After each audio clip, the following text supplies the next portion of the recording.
देखिए, आप लोग अपने घर से यहाँ तक आए हैं, यहाँ तक आने का सिर्फ एक टारगेट होता है, जब हमारी इच्छा होती है गवर्नमेंट जॉब की। तो आफ्टर 12th या आफ्टर ग्रेजुएशन हम लोगों के सामने एक बहुत बड़ा क्वेश्चन मार्क आता है, अब क्या। ये सबके साथ है, मेरे साथ भी था। आफ्टर 12th भी हमें दिखता है अब क्या करना है, आफ्टर ग्रेजुएशन भी। जिनको कोई रास्ता नहीं पता वो तो 99% लोग 12th के बाद ग्रेजुएशन में एडमिशन ले लेते हैं। लेकिन जो थोड़ा सा ठीक ठाक सा पता होता है, जिन लोगों को, जिनका सर्कल ठीक ठाक होता है और जिनके माँ बाप थोड़ा सा सही दिशा दिखाने वाले होते हैं, वो 12वीं के बाद ही कोशिश करते हैं कि हम इस रास्ते पे चलें, इसको तो हम कर ही लेंगे, इसको तो रेगुलर करो या कॉरेस्पॉन्डेंस से करो, कोई डिफरेंस नहीं होता। पता है तुम्हें ये बात, ये इक्वली होती है, तुम कैसे भी कर लो। मैंने आफ्टर 12th ये वाला रास्ता पकड़ा, और जब मैं 20 इयर्स की थी तब मैं दिल्ली में गवर्नमेंट स्कूल में टीचर लग गई थी, 20 साल की उम्र में। सन 2003 में मैंने सबसे पहली बार सैलरी ली थी सरकार से। तब सैलरी हुआ करती थी हमारी कॉन्ट्रैक्ट पे, तब हम तुरंत से लगे थे 5,000 रुपए। फिर पे कमीशन आया 2006 का, सैलरी बहुत बढ़ी, और 2016 के पे कमीशन के बाद तो आज ये हालत है कि दिल्ली में पीआरटी लगते ही पहली सैलरी ये होती है, टीजीटी की और ज्यादा, पीजीटी की और ज्यादा।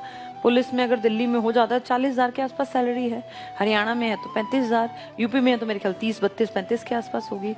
हर स्टेट में सैलरी अलग अलग होती है, वो डिपेंड करता है वो कितना महंगा स्टेट है, वहाँ स्टैंडर्ड ऑफ लिविंग कैसा है।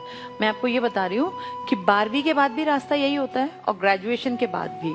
जो जितनी जल्दी संभल जाएगा वो उतना जल्दी एक जगह पहुंच जाएगा। नहीं तो कितने ही लोग हैं जो 30 की उम्र तक भी, जिनको रास्ता पता नहीं चलता, वो होते हैं काबिल, उन्हें चीजें भी आती हैं, वो सीख भी सकते हैं, वो लग भी सकते हैं, लेकिन 30 साल की उम्र तक कोई ये समझाने वाला ही नहीं मिला एक टाइम पर कि अब तुम्हारे लिए ये ठीक रहेगा।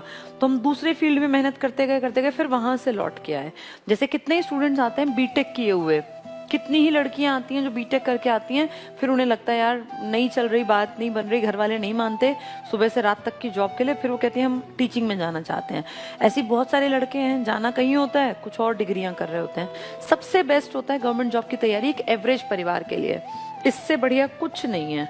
और हम सब लोग एवरेज परिवारों के ही हैं, तुम और मैं, हम सब एक परिवारों से ही। हमारे घरों में ये नहीं होता कि आप बैठ के 25-30 साल तक खाते रहो।